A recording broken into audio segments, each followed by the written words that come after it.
The following podcast contains explicit language.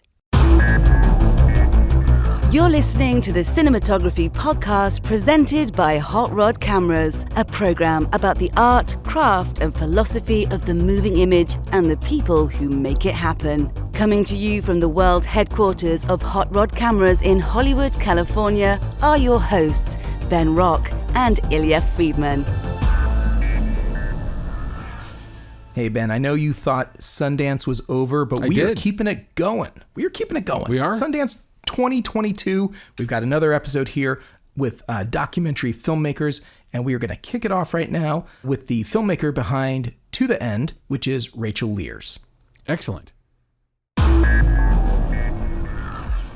Rachel Lears, cinematographer, director of the new movie To the End. Thank you so much for coming on the Cinematography Podcast. Thank you so much for having me. Hey, you've got a new movie, To the End, which is now at Sundance 2022. I could get into this and give everyone my sort of little synopsis of the movie, but I think they want to hear you do that. Tell all our listeners about your new movie.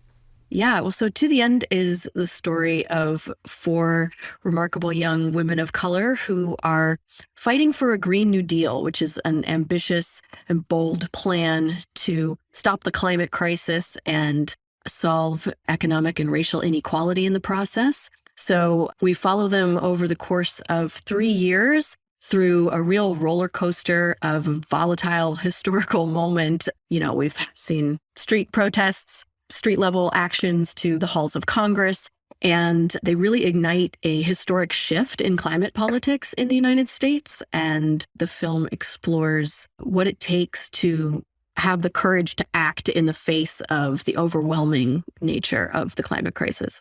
It's a fun watch, although I've got to say, I'm a lefty and I really enjoyed it. And what do you say out there to people who are maybe science deniers, are climate deniers, who might step into a movie like this? Is this absolutely their kryptonite, the worst, the thing they're not going to want to see? Do you think that it is reaching across to try to expand viewpoints? Or what's your thought when you're making a movie like this? Documentaries always have the perspective of the filmmaker. It's just almost impossible unless you're really just trying to be the fly on the wall. But even in that sense, there's always a perspective. What's your perspective for inclusion and trying to get everyone to see this movie?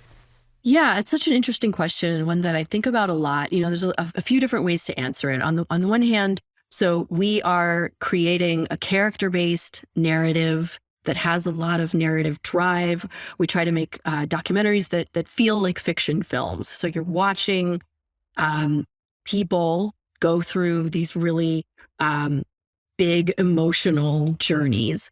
And that's there's a level at which that's universally accessible, whatever your politics. I had a lot of positive responses from people on the right end of the spectrum about Knock Down the House. We'll see what happens with this film. I personally, I also consider myself a lefty. I don't try to hide that, but I would love to see a film in this style made by and about conservative activists, really getting inside their worldview and what makes them tick as human beings, what drives them. Even if I disagreed with them, I personally would find that really interesting. So I hope folks will check it out, even if they disagree.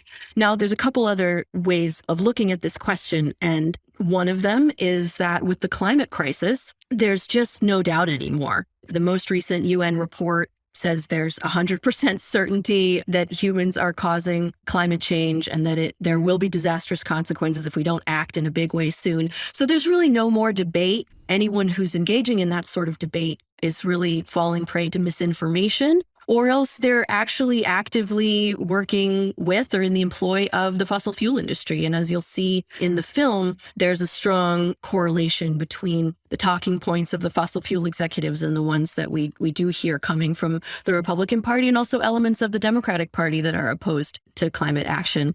That's.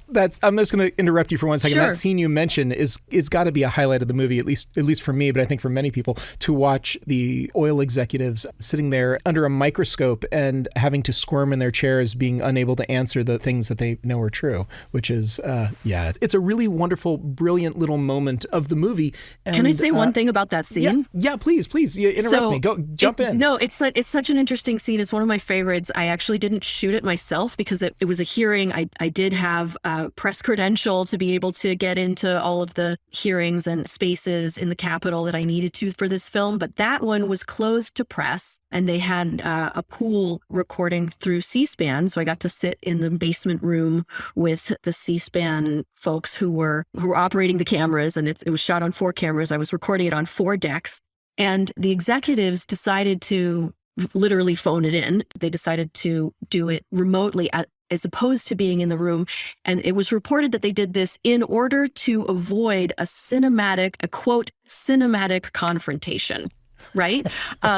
So our job was to make it a cinematic confrontation anyway. So we recorded all 4 cameras over 6 hours and edited it down into a little cinematic nugget.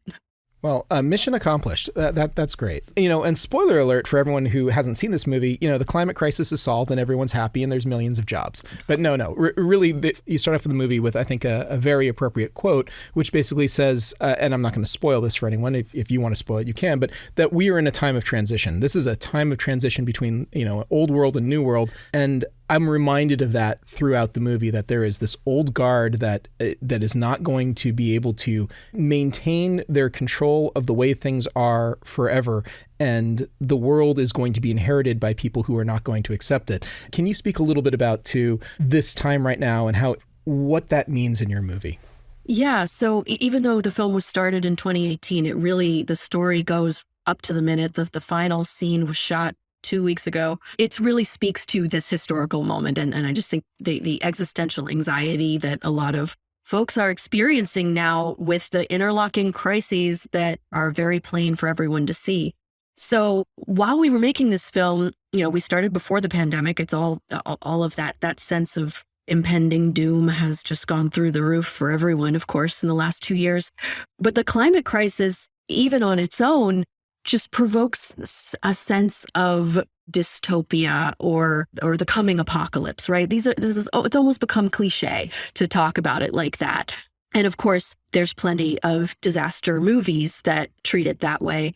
But we really wanted to play with that idea of dystopia in the film and also juxtapose that with the utopian visioning that our protagonists are doing as they try to imagine and build alternative futures. So the film plays with some aspects of science fiction genre in a few different ways. And we're really trying to create this sort of epic story of courageous young people confronting dystopian dimensions of the media space and, of course, the climate disasters themselves and even the Kafkaesque world of Washington, D.C. politics is this sort of dystopian dimension that they have to confront and do with it what they're able to. And by doing that, what we're trying to do is engage viewers with the cinematic world, really kind of get swept up in it, whatever they may think about these issues or what the political solutions are to them or what any kind of solutions are, whether they care or not,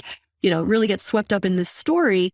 And so that they can then maybe imagine themselves as taking part in changing the future.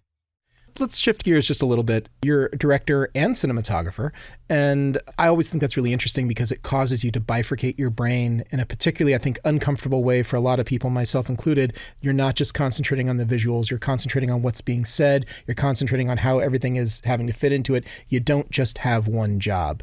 Can you explain a little bit how you're able to accomplish this? How you're able to, is it just practice? Is it just, all the thousands and thousands of hours that go into it, the 10,000 hours? How do you handle the directing duties and the cinematography duties merged into one? Yeah, well, it started off as necessity, many years ago. I guess maybe 15 years ago when I was really starting to work in documentary. It's certainly easier and less expensive to shoot your own stuff. And I had been doing photography. I've been doing photography since I was a kid, and I studied it a bit in college, and I've sort of taken that seriously for a long time. And so that was just intuitively something I was interested in was cinematography, verite cinematography in particular. And I think that the intimacy afforded by being a single person camera operator has a lot of advantages, especially with fast-moving stories with, small New York City apartments when you got to hop into cars with people, or also during the pandemic when we were trying to minimize the number of people on set on any given situation, just any given shoot for safety. Of course, I sometimes wonder what's better, what's worse. Of course, there's an advantage to separating the brains of the director and the cinematographer, but there's always also an advantage to sharing that brain. There's pretty quick transfer between the directorial and cinematography observations. It's a lot to take care of. In this film, we had some other fantastic additional DPs, particularly Ray Whitehouse, who was our man in DC. He didn't shoot everything that happened in DC, but a lot of times there were things happening, particularly sunrise movement actions that would happen with little notice. And he was able to get there when I wasn't able to from New York. So the film has both. There were times when I was giving those directions to others. But to me, it's just a real, the observational cinematography of verite film, being a director who has that intimacy with the protagonists is really a huge part of my practice.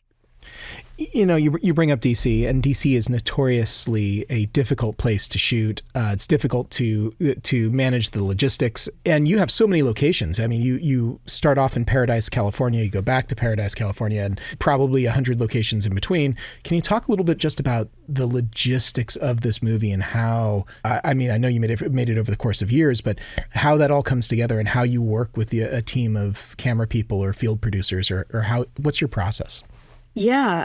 Well, I haven't worked with so many other people before. In most of my previous projects, I've shot most of it myself. But for this, just because scheduling wise, there were things happening at the same time, or, we started the film when I was in the middle of promoting Knock Down the House and releasing that, and I just sometimes couldn't be there. So it was a great learning experience, working with a lot of other fantastic DPs. And I think DC presents a really interesting challenge, particularly because you're making cinema in the conditions of journalism. And it's just really tricky. I mean, people gave me a lot of funny looks when I was doing a lot of that shooting in DC. I was always taking shots of other reporters because the media is a theme in the film that we develop in many ways. And they were always giving me these weird looks like, why are you pointing your camera at me? Like, you should be, like, we're all pointing over there. But we got what we needed to tell the story. And it was a film with a lot of challenges, but we got it done. Let's talk a little bit about, sort of the life of the movie. It's getting its premiere right now at Sundance. Is that correct? Yes, it is. So premiering at Sundance, do you already have I know that Netflix was involved in Knock Down the House. Do you already have a distribution and plan for To the End, or is it all sort of still in limbo? We do not have a distribution plan yet. We're very excited for folks to see the movie and see who's interested. That's great. What's your hope for this movie? Where in your wildest dreams do you hope to see it in 2022? Or where is it going? Yeah, well, I don't know. I don't know where it's going. I mean, I do prioritize audience. I want to reach the largest audience that we can with this film, just because of the subject matter. And of course, most filmmakers do.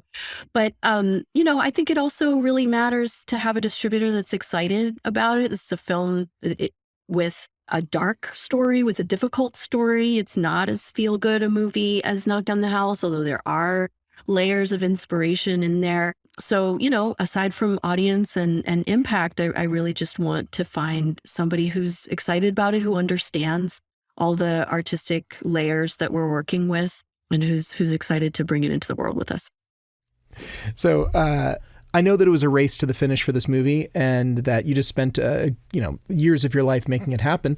Do you think for your next project, you want to take on something that is equally ambitious, more ambitious, less ambitious? What effect did making To the End have on you and for your future filmmaking plans?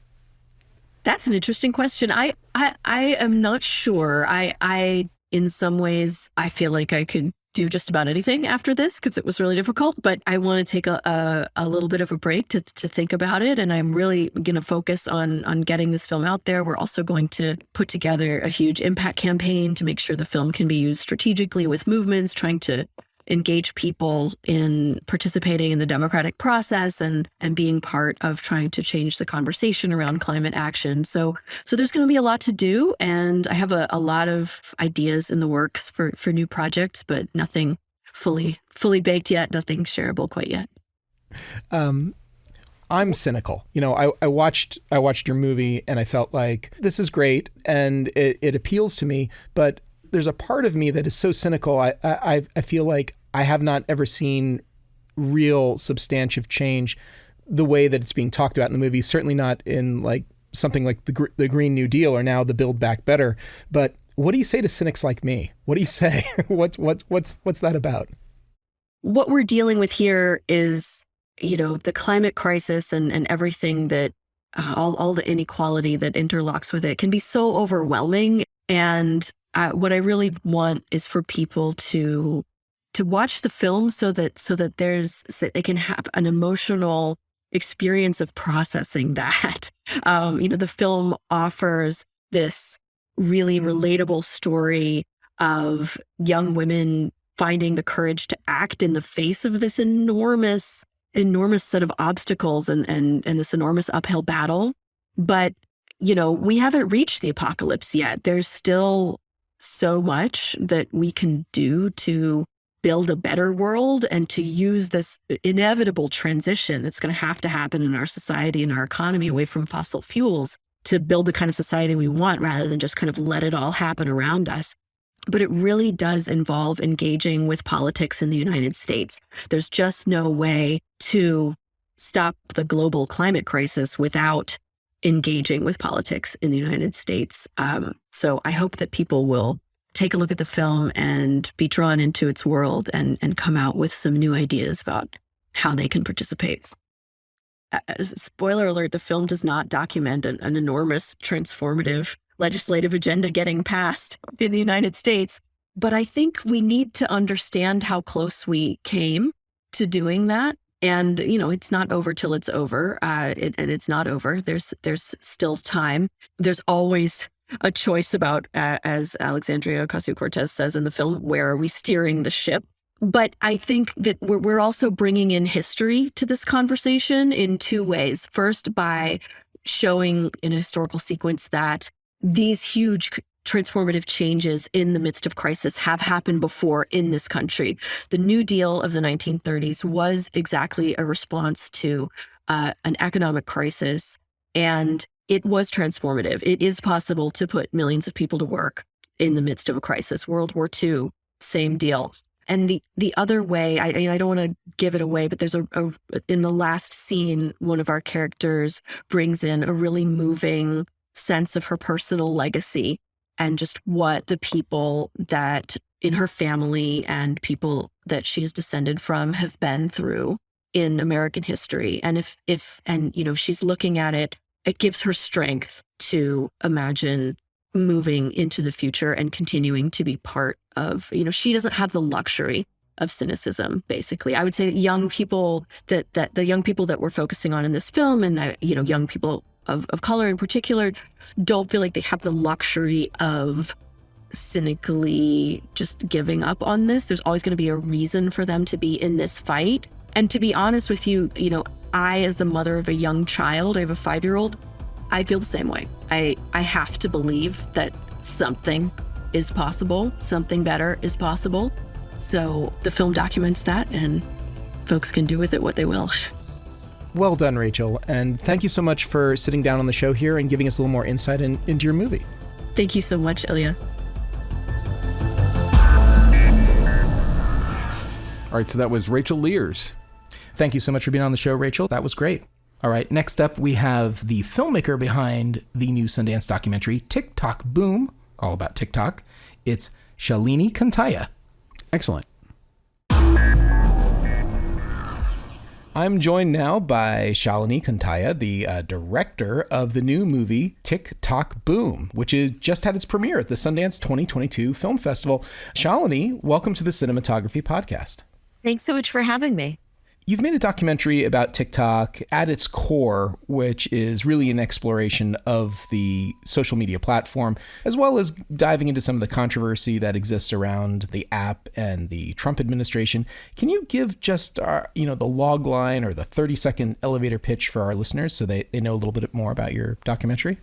Yeah, TikTok explores the cultural phenomenon of the social media app TikTok and how an app best known for teenagers dancing becomes the center of national controversy and geopolitical controversy. So I got to ask you, the title TikTok Boom.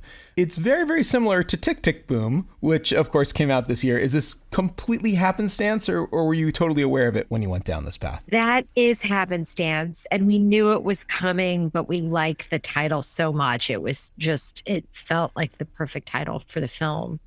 Gotcha. All right. So how long is this film in the making? Documentaries notoriously take a very long time. How long were you in production on this? They took a really long time. This film was remarkably at light speed. It was under a year. Wow. It was 9 months in the making. Wow, that is remarkably fast. Can you talk a little bit about the process of getting this film made? I mean, every movie's a challenge, but I'm sure you faced some unique challenges when you were going through this. Talk a little bit about what it took to get from idea to the final product. Well, I think that all of us on my film team are seasoned professionals, but I think all learned in 2021 how to make a film in a pandemic. And so I think that we all had to learn new ways of working together in order to adhere to new protocols. And so I think that was one of the challenges making the film. Especially because it took place in 5 countries. Yeah, I got a couple of questions about the movie itself. One, did you approach TikTok to participate? Did they decline to participate in this documentary? They declined an on-camera interview, and they did give a list of written questions, and we do use an excerpt of that in the film. Gotcha. Yeah, I wasn't sure because I didn't see an on-camera interview with anyone. I wasn't sure if they were tepid in their response or if they were enthusiastic about it, because ultimately I feel like your documentary, despite exploring controversy, seems like a real celebration of TikTok and the people who use TikTok. I mean, is that fair to say? Yeah, I mean, I think that it's definitely a celebration of the Gen Z creators that have taken to this app and the story of their creativity and the way that is changing world culture. I mean, I think that there is a story there, but I would rather say it's an exploration. And I think that for me, life is about the gray area. It really is almost never black and white. And so I think that exploration of TikTok is not one or the other, utopian or dystopian. It's a little bit of both. Gotcha. Are you on TikTok? Do you have a TikTok account? Are you a participant in the TikTok culture?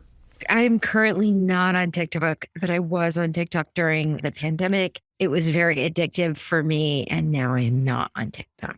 Okay. I was curious about that because it's so ubiquitous, it's used by billions of people. And I was curious if where the line would separate then from documentarian to participant, because, some people might say that you have to have that sort of objectivity. But at the same time, I feel like if you're not sort of in it, how can you know all about it? So I'm assuming that your team must have spent a fair bit of time on TikTok researching and then finding your interview subjects and everything else. Can you talk a little bit about the exploration of finding your lead sort of Gen Z creators that you feature in the documentary? Yeah, I found Spencer X, Deja Fox, and Feroza Aziz through a rigorous research project. And I think that what is common to them and some of the supporting characters in the film is that their lives have all been changed by TikTok. And that is what defined them. And so that is part of the reason they were cast. Gotcha. So how's the reaction been so far to the premiere? What's the audience reaction at Sundance? Oh, Sundance is always a very warm audience and usually quite hospitable to independent artists. So the response has been quite warm. Oh, good. Do you have plans for a follow-up to this, or do you think that all of the questions of TikTok were answered in your documentary? I'm maybe ready to do a different topic. I think that this film is it was quite a mammoth of its own, right? And I'm sure maybe other filmmakers have something to offer on the subject. Sure, of course. When I was preparing for our interview here, I did a little bit of searching about the TikTok controversy. It seems to me the number one things that come up about TikTok is controversies of TikTokers themselves, of basically Gen Z behaving badly and cultural sort of phenomenons, oh, this TikTok lied or started a rumor about this, that, or the other. On one level, TikTok feels like it is for the youth. It doesn't feel like it is for serious topics or commercial interests, but clearly, through the proof of your documentary, that doesn't seem like how TikTok is being used, and it's being spread and being used in all kinds of different ways. Do you think that's the future? Do you think that TikTok or social media networks like TikTok are the future, and that everyone inevitably is going to be engaging like this for all types of activities, be it political or commercial?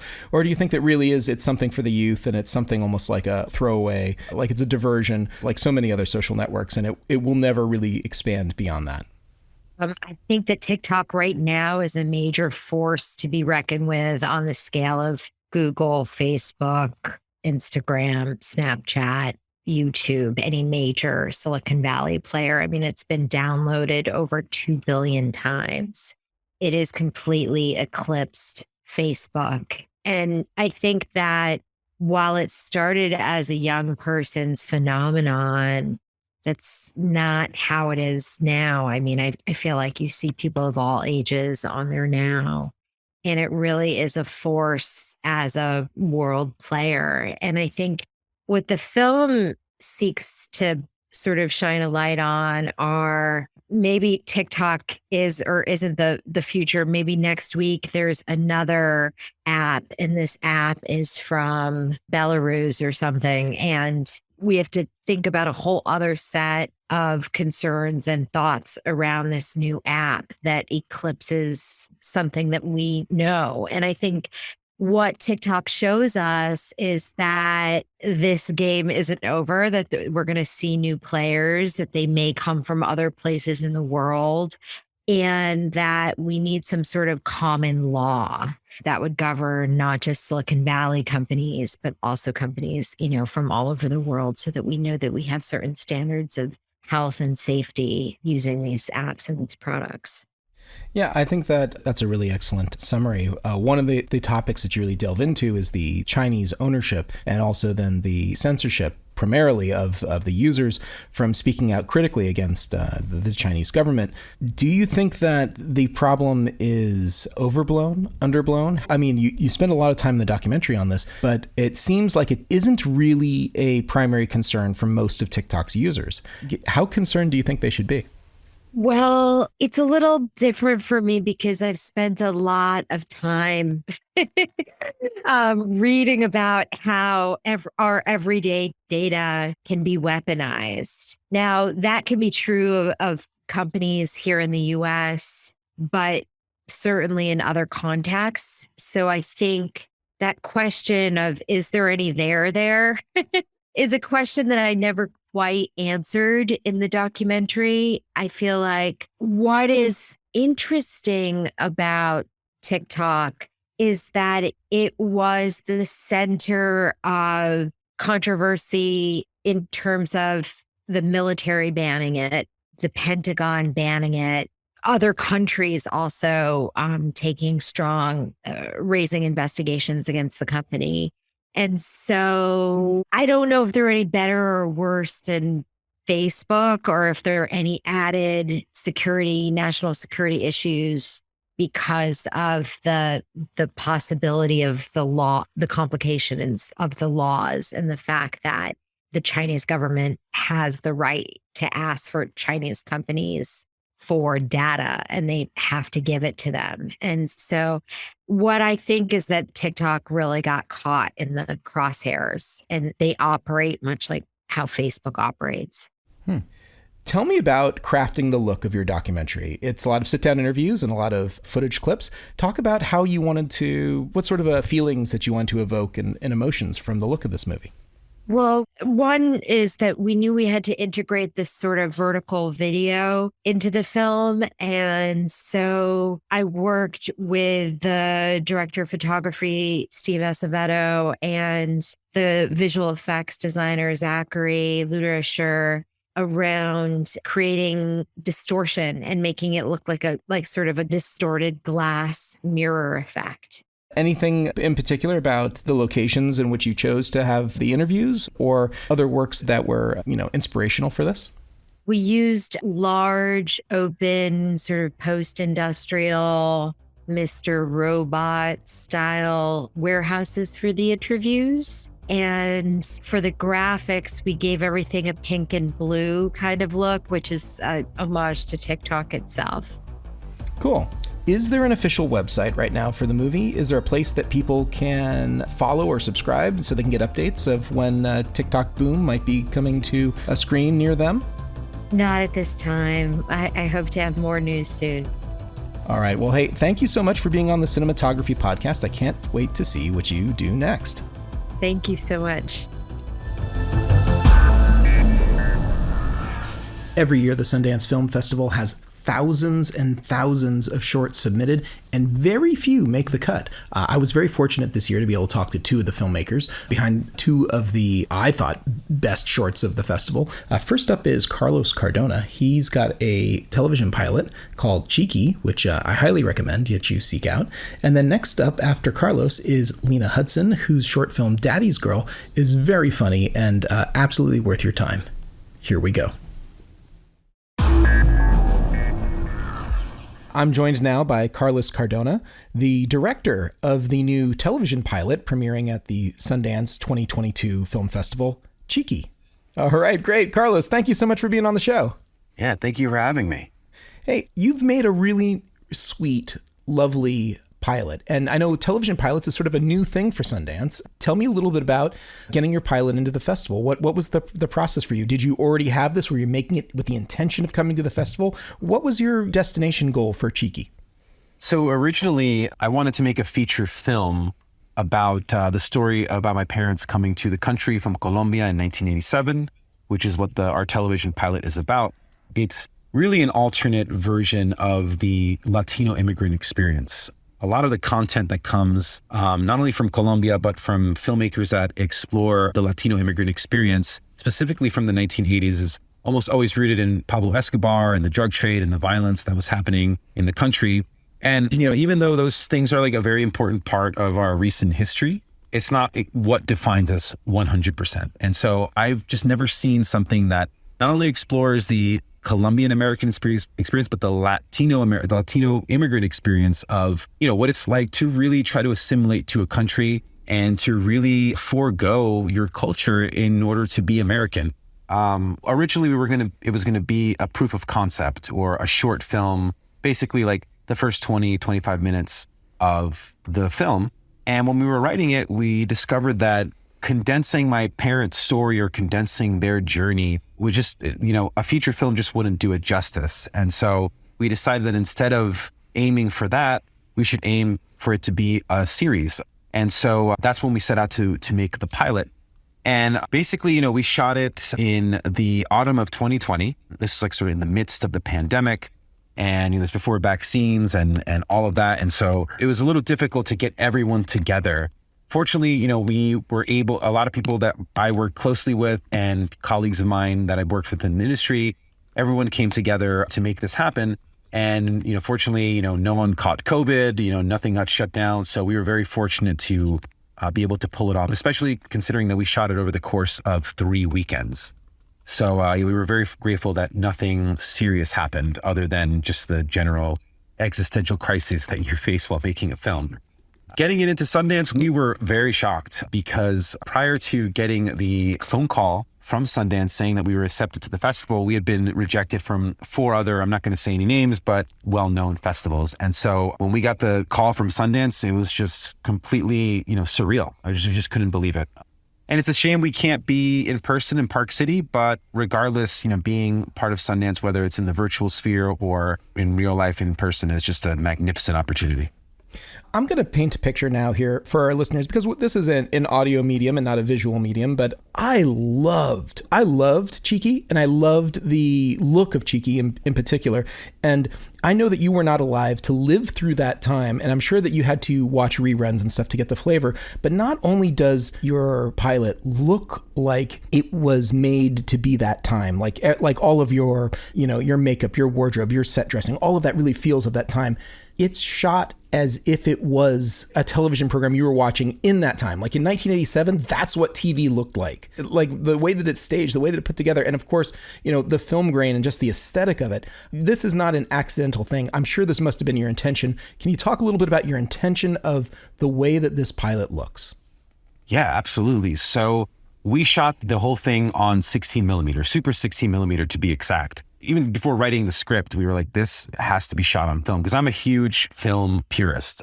Anytime that I get the opportunity to view a project of mine with celluloid, I always jump at the opportunity. So yeah, for us, it was extremely important to shoot on film because most independent films that were shot between the period of even the late 60s up until the early 90s, up until the 2000s were shot on super 16 millimeter. And so it was really important to hone in on that look because that was the look of that period. And also, we were very adamant on shooting with the same lenses that they were using during that period. We shot with the Zeiss super speeds. And of course, along with the production design, along with the hair and makeup, along with the costume, we all just came together to really just try to really create that look. And a lot of the influence for that look comes from old photographs and family albums that my parents had while I was growing up. I would just stare endlessly at them and was obsessed with the way they look, the way that the world looks so warm. And there was just something so nostalgically distant because of just the virtue of film. But there was just something hauntingly beautiful about these photographs that I was just obsessed with. And just something you can't recreate with digital, no matter how many filters you use or what vintage lens you put on the camera, it's still not going to look like film. It's not just film, though, and you're selling yourself short here because it's not just that the fact that you use celluloid. And you didn't just use Zeiss Super Speeds. You definitely had a zoom in there. I definitely saw a couple of zooms that were like straight 80s non-servo zooms that were like, I was like, this is exactly like something I would have watched in 1987. And I looked at your IMDb and I saw that you've got some cinematography credits. I'm assuming that you and your cinematographer, Rand, worked closely together to develop how you were going to stage this whole thing to really feel like it's teleported out of time. If someone told me that this was a television show at that time period and I turned it on, I would believe them. I mean, and I would believe them, I would say even more than some of those, like, I think Netflix made a series called like Comrade, I can't think, it was Comrade Brother or something like that, which they said was like a 1970s show from the former Eastern Europe, and it just completely didn't sell to me at all. Yours sells 100% that this was legit from the time. That's a real achievement in your pilot, and you shouldn't sell yourself short. That's magic. Well, I appreciate the kind words. Yeah. Rand and myself, my cinematographer, Rand Rosenberg, we're huge cinephiles. I'm a cinephile first and foremost, before I was a filmmaker. So we were just, I'm obsessed, and my influence comes directly from the films of the 70s, from John Cassavetes, some of the later color work of Ingmar Bergman with Sven Nykvist, Andrei Tarkovsky, all of these people, the Coen brothers first filmed Blood Simple, like these films that we watch, or Ken Loach, his films from the 70s and 80s were a huge influence on us when we were developing Chiqui. And so we took a lot of that aesthetic of using the zooms, of using that kind of color palette that they had with the production design. And that's what we watched. And that's like what was our mindset when we were shooting the film. How biographical is this story of your parents? Is it dramatized in somewhat their immigrant story to the U.S.? Because it also feels like a story that I would have watched in the 80s. Like everything feels spot on. Even like the actor who's playing your dad, he's almost done up in this sort of like John Oates style of like Hall & Oates. And it's like, I keep wondering like how much of it is for effect and how much of it is like you're looking at the family photo and that's it. That's exactly how it was. So how much license did you take from reality to your pilot? I'm going to venture and say that Chiqui is about 95% accurate to their real life story. Of course, there were some things that we truncated or we consolidated and condensed. But other than that, the look, everything is ripped from the stories that my mother would tell me and photographs. and family albums. So it's pretty accurate. Did you get your parents also to consult on this? Did you want to get them involved? Yeah, my mother actually helped me write the Spanish version of the script. I'm completely fluent in Spanish, but when I wrote it in English first because a lot of the people in my crew and a lot of my producers were English speakers. So I wrote it in English first, and then when I went to write it in Spanish for the actors, I kind of had a little bit of a hard time translating the English to Spanish, even though in my head I knew exactly how it should sound. But then I remembered when I did like a first pass on it, and then I did a table read with my actors, and my lead actress, Bridget, who plays Chiqui, she was like, this doesn't sound like how you were talking about your mom or when I talked to your mother. And I was like, you're right. It doesn't. It's because I just wasn't able to translate the sayings and sort of little aphorisms or whatever that, was particular to that time period. So I went back and asked my mom to help me write the Spanish version of it so I can be very accurate with the sayings. And if you're a Spanish speaker, if you're, specifically Colombian and you remember that time period, which a lot of people that watch it do, either they lived through it or it's their parents or their grandparents, the Spanish that they speak in Chiqui is very accurate to the 1980s. And then in terms of them watching it, my mother absolutely loved it. I think she thought it was just amazing. She just couldn't believe that her story is being told, and now her story is being shown, around the world. And so she loved it. My father also is very supportive of it. And yeah, my parents were just, so charmed that I had made this film. Because really, at the end of the day, we all hope that Chiqui gets picked up by a network that will be able to house us or whoever. But if at the end of the day, nothing happens with it, it really is a love letter to my parents. And I'm so proud of it. And, that's all I can say about that. Yeah. Do you have an entire show Bible? Do you have the whole thing planned out? Did you make more than just your original pilot? What's sort of the status of Chiqui? Yeah, as of right now, we have our pilot, which really is sort of a proof of concept. If we were to get picked up, of course, we'd probably reshoot the pilot. But yeah, so we have the pilot. We have a full pilot script that's very different from the pilot that is being shown at Sundance. And then there's a series Bible of the first 2 seasons. And the first season focuses on, their experience in Newark and then in Montauk. And then the second season explores a little bit down the line when they're a little more established and have sort of realized their own version of the American dream and, dealing with marital issues and dealing with, the adolescence of their son, which they didn't think was going to become like a punk rock skateboard kid, but nonetheless, a very American story. Nice. That's great. It sounds like you made this a little while ago. Are you already on to your next project? Do you have something else happening right now? What's brewing for you, if you can talk about it? I also work in documentary. And so I've been a little busy throughout the year, but creatively my next, I would just love to, develop Chiqui and see where that can go, because I had another project that I wanted to do that was more autobiographical about my experience growing up as a punk skateboarder in the Hamptons in the early 2000s. And I think I'm going to sort of start melding that with Chiqui because it's very much a part of that world. And so I think I just continue making this sort of autobiographical, autofiction work, which in the last 5 or 6 years of my career, I've noticed that I think that's what I'm good at. So I'm just going to keep exploring that lane. Is there some place online that people can either find you or find Chiqui maybe after the festival if they want to look this up? Is there an official website or an Instagram or something like that? Yeah, after Chiqui ends its run at the 2022 Sundance Film Festival, we're still going through the festival circuit and, we'll keep people updated on it. But so my Instagram, carlos.cardona, it's sort of like my photo journal, my business card, my, basically everything that's going on in my life professionally is available on there. Fantastic. Well, Carlos, I really enjoyed it, and I really hope that it does get picked up for all our sakes, because I definitely want to see more of Chiqui. And thank you so much for being on the show. Yeah, thank you so much for having me. I really appreciate it. My next guest is Lena Hudson, and her new film, Daddy's Girl, is premiering at the 2022 Sundance Film Festival. It's a short film, and it's a lot of fun. Lena, welcome to the podcast. Hi, thanks so much for having me. Lena, you're a director. You directed this, and correct me if I'm wrong, you wrote this as well. I did. I wrote it as well, yeah. They say that you should write what you know. Is there any personal experience in this short film of yours? That's a great question. Not directly, thank God. And if you see the film, that will make sense to you. Please tell our audience a little bit about your movie. What's the movie about? So it's sort of an irreverent comedy that follows a young woman named Allison who's a bit aimless, and her father, Robert, comes to help her move out of her wealthy, older boyfriend's apartment. It's about their relationship. It's sort of a small moment in time in their relationship. And it's about revenge, petty larceny, petty larceny, having revenge. a wank. I'm not really sure. Yeah. I mean, yeah, I think it's all about all those things. I sort of think about it as like, it is about the legacy of this familial relationship on someone's like romantic and sexual life, and what we are willing to sort of like face and not face.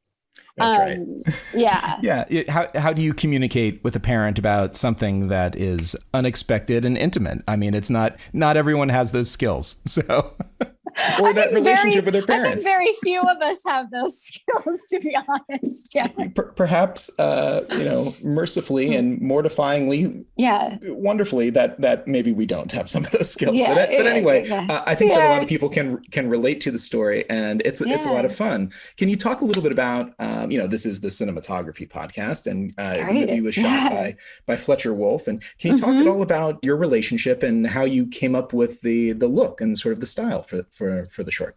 Yeah. One, I'll just like plug how amazing she is. She was such a pleasure to work with. And I felt really lucky. We had a very short sort of prep time. In terms of the look, like I had gone through and done a ton of image research on my own before I even talked to cinematographers. I think that is like something I like in a process, is just like culling a ton of reference images, like both sort of literal, like, oh, I like how this looks, and also much more like metaphorical and just feelings. And I found this Nan Golden book called Eden and After, which is all of these photos of kids and kids with their parents. And it was all of these images of like, that just felt sort of like borderline inappropriate, even as they're like a tender parent and child moment. And I thought those were so fascinating. Those were some of the first like images I shared with her that I think got her to sort of like understand what I was going for. And then the other thing was, we talked about a lot of references, but I had listened to this interview with Kent Jones, who directed Diane. And that was his first movie, which is hilarious. But he said this thing where he was like, I just told my cinematographer that I wanted it to look like Patterson. And I was like, honestly, I love that as a hack. So I sort of just was like, I want it to look like the squid and the whale. That's what I'm going for. And I think just having something like that clear was actually a helpful like anchor for us, especially because I didn't go to film school. I don't have a ton of technical knowledge. So having something where I was like, obviously I want it to like be our own thing, and I want us to find our own language, but if we can use this as like the basis, I think that will help. And that was, those were sort of the beginnings of our conversations. And then she really like ran with it. I think that that's very common in the director-DP relationship, to talk about references, to talk about ideas, to talk about other visuals. I mean, there's a website service out there called Shot Deck, which, I mean, basically takes movies and allows you to kind of like pick and choose and make mood boards and things. And so to have that common language at the get-go from the jump off just gives you a shorthand. It's like, hey, this is kind of where we want to start. And I think it's great that you did that. And of course, it's a New York set short, and real estate and apartments become front and center in the first few moments of this piece. And I got to say that there's a montage you start off with, which kind of just gives you the lay of the land, everything around there, including a fireplace. And even though everything's on screen for only maybe a couple of seconds, I think you feel immediately, oh, we're in a kind of fancy apartment, like to get from the get-go here. This is clearly a pandemic movie, or at least I think it's a pandemic movie. It was probably so. But it's very, very contained. Can you talk about a little bit about when you were writing this, when you were putting it all together? Was that very much weighing on you, the idea of like trying to do something with few people and relatively small quarters, and talk about just sort of the logistics of mustering people together to come out and make this thing? Yeah, that's a great question. Definitely that was on my mind while writing. I had sort of been playing around with the idea of like a father-daughter story for a while. And I think in the spring, I sort of sat down to really just try and like spit something out. And I knew I wanted to make it short and contained and filmable, especially just because COVID was like raging so hard. And then I don't know, like late spring, early summer, it felt like all of a sudden there was this moment where like Delta hadn't happened yet and things were open and blooming and like, oh my God, life was happening again. And so my partner helped me produce it, and I sort of talked to him and I was like, I think if I just start today in pre-production, we could like shoot this in 2 months. And I think got really lucky in just sort of bringing on a bunch of people really quickly. And because things were calmer with COVID, I was able to sort of shoot it safely within the like budgetary constraints that I could sort of muster for a short. No one got COVID. I didn't infect Peter Friedman with COVID. So that is something I'm very proud of. I'm sure that he and all the people at Succession are very glad that he did really not. Appreciate that. Yeah. HBO should be very grateful to me. And it's a wonderful little moment for Peter too, to play this character. And it looked like he had a lot of fun with it, except for maybe having to, lift heavy furniture. But other than that, he looked like he was really having a good time. Don't worry, he's acting. That couch is deceptively light. He's just a fantastic actor. Well, congratulations on Sundance 2022, because, when you make a short film, submitting it to Sundance to get into their program is very much like the lottery. I think I heard something like it's 13,000 shorts that get submitted or something like that, some unbelievable number where you can't even imagine that someone is going to watch all these. I guess it's a team of like hundreds of people who go through all these shorts, and then to go through their sort of like March Madness of brackets to then finally get into the festival.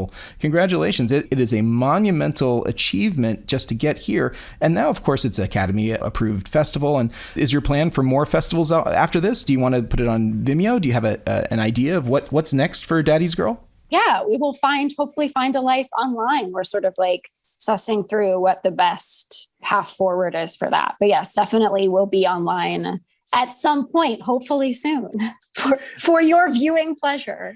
What sort of aspirations do you have either for this project? Do you plan to expand it? Do you plan to make more sort of Daddy's Girls sequels? Or do you feel like it's kind of run its course and it's just its own thing? Or what's your plan for this intellectual property?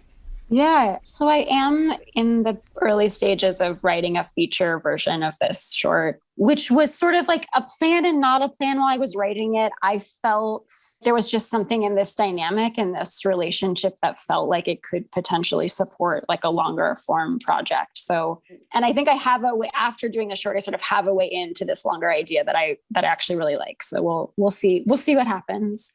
Yeah. Lena, where can people find you online if you do any social media or anything like that? Should they want to get more Lena Hudson in their life? Yeah, they can find me on Instagram at Lena Hudson. And I have a website too, lenahudson.com. So I'm on the internet, guys. Fantastic. Well, we're going to put links to those places in our show notes over at camnoir.com. And if you're interested in finding out more about Lena or looking forward to an update of when Daddy's Girl will be available to watch online or somewhere else, please go to our website for those links. Lena, thanks so much for being on the show. It was really, really fun, and I can't wait to see what you do next. Thanks so much. Thanks for having me. This was great.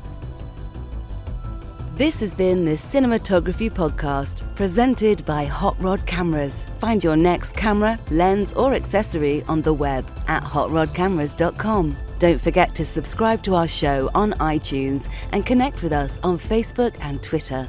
Thanks for listening.